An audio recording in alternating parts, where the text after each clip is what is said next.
Study IQ IAS, अब तैयारी हुई अफोर्डेबल।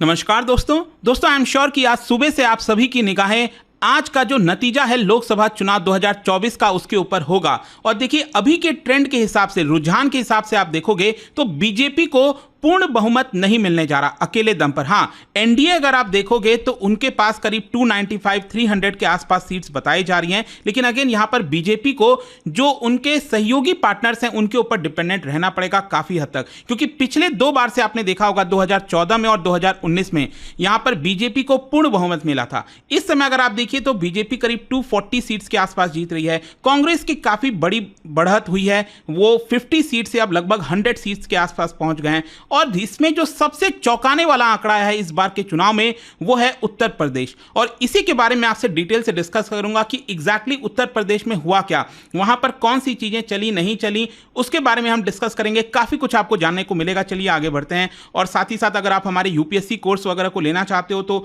इसका जो मेंशन है वो कमेंट सेक्शन में मिल जाएगा, लिंक वहां पर जाकर आप ले सकते हैं। By using this code Ankit live आपको मैक्सिमम डिस्काउंट भी जो है वो मिल जाएगा। तो चलिए शुरुआत करते हैं। सबसे पहले मैं आपको बता दूं कि लगभग 6 घंटे से ज्यादा हो चुके हैं वोटों की गिनती स्टार्ट हुए।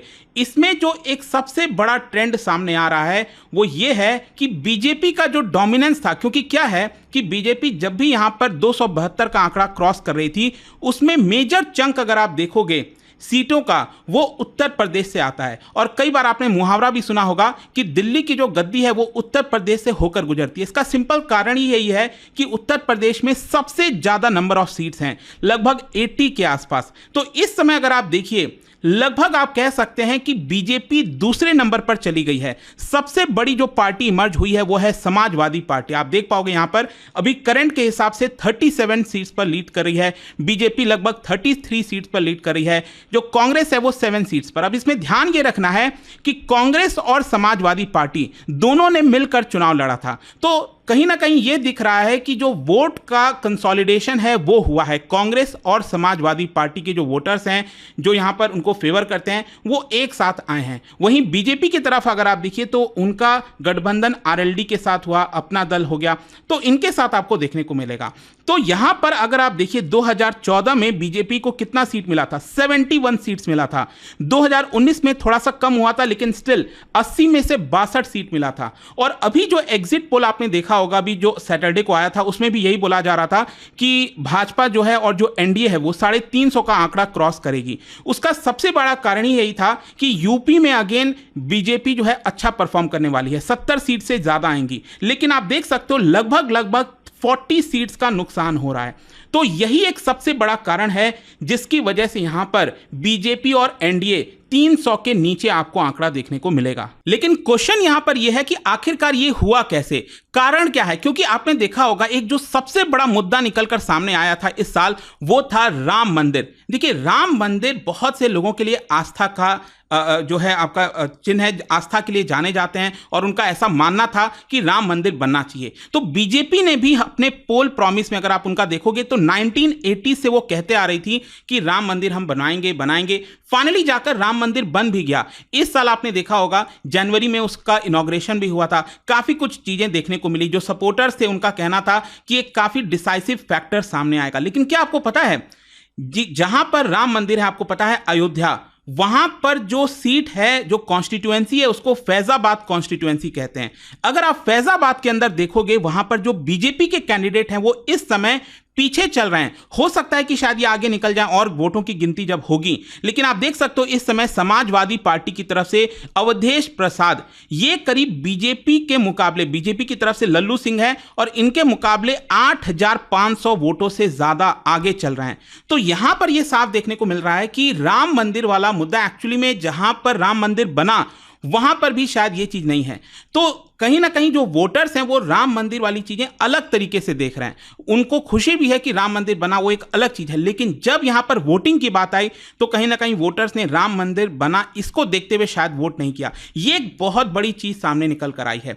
फिर यहां पर क्या चीजें वर्क की हैं ऑपोजिशन पार्टी के लिए, कांग्रेस के लिए और समाजवादी पार्टी के लिए। और आपने देखा होगा एक नारा लगा था यूपी के लड़के। एक्चुअली क्या था ना, यूपी के लड़के नारा लगा था 2017 में जब उत्तर प्रदेश का असेंबली इलेक्शन हुआ था। वहां पर अखिलेश यादव और राहुल गांधी दोनों ने मिलकर एक साथ कैंपेन किया था। लेकिन आपको पता होगा कि उस समय असेंबली के चुनाव में 300 सीट भाजपा जीती थी, मतलब पूर्ण से भी ज्यादा बहुमत, तीन चौथाई बहुमत उत्तर प्रदेश में भाजपा को मिला था और कांग्रेस और समाजवादी पार्टी का अलायंस एक तरह से खत्म हो गया। लेकिन इस बार फिर से 7 साल के बाद राहुल गांधी और अखिलेश यादव फिर एक साथ आए, लेकिन इस बार ये लोग चल गए हैं और इस बार आप देख सकते हो दोनों ने मिलकर 40 से ज्यादा सीट जीतने जा रहे हैं, ऐसा बताया जा रहा है। मतलब बीजेपी से भी ज्यादा सीट इस समय जो अपोजिशन पार्टी है, जो कांग्रेस है और जो समाजवादी पार्टी है, वो दोनों मिलकर जीतने जा रहे हैं। मैं आपको इसका एक उदाहरण बताता हूं। आपने देखा होगा अमेठी एक काफी बड़ी सीट बताई जा रही थी। अमेठी में आपको याद होगा 2014 के चुनाव में सबसे पहले स्मृति ईरानी और राहुल गांधी जी के बीच में टक्कर हुई थी, तो वहां पर राहुल गांधी जीते थे। फिर उसके बाद 2019 में क्या हुआ, राहुल गांधी हार गए स्मृति ईरानी से। एक काफी बड़ा शॉकर था कांग्रेस के लिए और वायनाड से उन्होंने अपनी सीट फिर से लड़ाई लड़ी थी और वायनाड से वो जीतकर एमपी बने थे। लेकिन इस बार क्या हुआ है कि राहुल गांधी ने लड़ाई नहीं लड़ी, यहां पर अमेठी ने से वो लड़े ही नहीं, वो चले गए रायबरेली से, वहां पर वो बढ़त हासिल किए हुए हैं। लेकिन अमेठी के अंदर अगर आप देखोगे, ऐसा बोला जा रहा था कि यहां पर तो कोई कंपटीशन ही नहीं बचा है क्योंकि राहुल गांधी छोड़कर चले गए। यहां पर किशोरी लाल बताया जाता है कि वहां पर लोकली उन्होंने बहुत काम किया है काफी शुरुआती दौर से, तो वो काफी बड़े लीड से यहां पर अब आगे चल रहे हैं और ये साफ दिख रहा है कि स्मृति ईरानी अमेठी से हारने वाली हैं क्योंकि काफी सारे वोटों की काउंटिंग ऑलरेडी हो चुकी है और लगभग 80-90 हजार वोट से वो पीछे हैं स्मृति ईरानी, आपको ये साफ देखने को मिलेगा। तो इससे आप समझ पाएंगे कि ये जो नारा था यूपी के लड़के, वो इस बार वर्क कर गया है। जहां तक मायावती जी का सवाल है, क्योंकि यूपी में आपको पता ही है कि समाजवादी पार्टी और मायावती जी की जो पार्टी है बहुजन समाज पार्टी, वो दोनों काफी मेजर फैक्टर थे। लेकिन मायावती का फैक्टर इस बार बिल्कुल भी नहीं चला। मैं आपको बताता हूं क्या। 2019 के इलेक्शन में मायावती की जो पार्टी है 10 सीट उन्होंने जीता था, लेकिन इस बार क्या हुआ है देखो, पिछले बार 2019 में समाजवादी पार्टी और बीएसपी दोनों ने एक साल मिलकर चुनाव लड़ा था, लेकिन वो बीजेपी को ऐसा कोई बड़ा नुकसान नहीं कर पाए थे।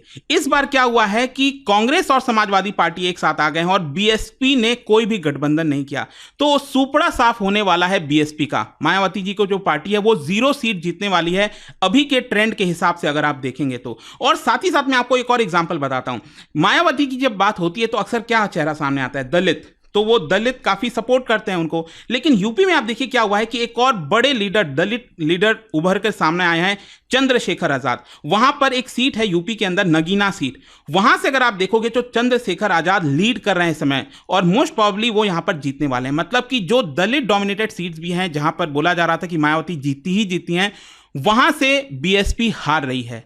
तो ये कई सारे बड़े कारण हैं, आपको समझ में आ गया होगा कि कितना बड़ा शॉकर है। और कहीं ना कहीं यूपी में ये बड़ा झटका जो लगा है 40 सीट का क्या कहते हैं बीजेपी को, इसी की वजह से आप कह सकते हैं कि यहां पर एनडीए की तैली 300 के भी नीचे आ चुकी है। अगर सोच के देखिए, यहां पर अगर ये बढ़त हासिल होती तो उतना शायद नुकसान नहीं होता। तो कहीं ना कहीं यूपी हमेशा एक मेजर फैक्टर रहा है। आई होप कि आपको इस वीडियो के माध्यम से समझ में आ गया होगा। जाने से पहले एक इंटरेस्टिंग क्वेश्चन, क्या आप बता सकते हो कि जो टेन्योर है चीफ इलेक्शन कमिश्नर का हमारे देश के अंदर वो कितना होता है? ये 4 ऑप्शन में से आपको बताना है। इसका राइट आंसर आप सबको पता है, मेरे इंस्टाग्राम पर तो मिलेगा ही। वहां पर अगर आप नहीं हो कोई बात नहीं, टेलीग्राम से ले सकते हैं इसका सही उत्तर। मैं कई सारे जो एमसीक्यूज हैं वो यहाँ पर स्टोरीज में डालता रहता हूँ। अगर आपको पीडीएफ चाहिए तो टेलीग्राम पर आइए, अलग अलग सोशल मीडिया पर आप जुड़ पाओगे। और जैसा मैंने आपको बताया, अगर आप यूपीएससी की तैयारी कर रहे हैं, कोई भी बैच चाहते हैं, you can simply use this code Ankit live to get maximum discount. And I hope की वीडियो आपको पसंद आया होगा। मिलता हूं आपसे next time. Till then, thank you very much, see you soon. Study IQ IAS, अब तैयारी हुई अफोर्डेबल।